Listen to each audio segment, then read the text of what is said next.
एक विरहिणी नायिका की सखी अपनी दूसरी सखी से अपनी सखी जो विरह में है उसकी विरह दशा का वर्णन कर रही है। अब इसकी व्याख्या इस प्रकार लिखेंगे कि विरहिणी नायिका की सखी अपनी दूसरी सखी से कह रही है कि हे सखी, उस नायिका को कोई सामान्य बीमारी नहीं है, बल्कि उसका रोग गजब का है, विचित्र है। उसका हृदय विचित्र प्रकार की विरह अग्नि से जल रहा है, क्योंकि जब उसके ऊपर उसके ताप को कम करने के लिए, उसके विरह के ताप से लगी हुई बुखार को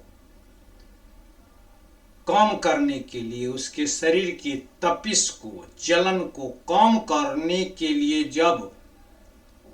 उसके ऊपर जो है गुलाब जल छिड़का जाता है, तब उसके शरीर का ताप और अधिक बढ़ जाता है, वह और अधिक तपने लगती है, जबकि उसे शांत होना चाहिए था, उसकी तपिश कम होनी चाहिए थी, उसके शरीर का तापमान गिरना चाहिए था, मगर विपरीत होता है। पानी का पट्टी वगैरह बुखार लगने पर पानी का पट्टी दिया जाता है, पट्टी देने से बुखार कम होता है, मगर यहाँ पर उल्टा हो रहा है। वैसे ही जब बात चलती है, बात यानी कि जब हवा चलती है, तो हवा जब चलती है बात में, यहाँ पर श्लेष अलंकार, बात का मतलब एक बातचीत हो जाएगा और दूसरा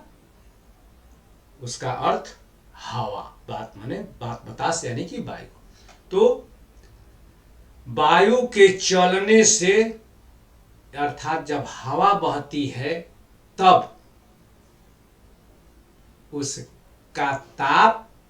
शांत हो पाता है, उसकी बेचैनी कम हो पाती है या कम होती है, बेचैनी खत्म होती है। यानी कि जब उसके प्रियतम की जब चर्चा होती है, तब उस चर्चा को सुन करके उसके शरीर का ताप गिर जाता है, उसका बुखार उतरता है।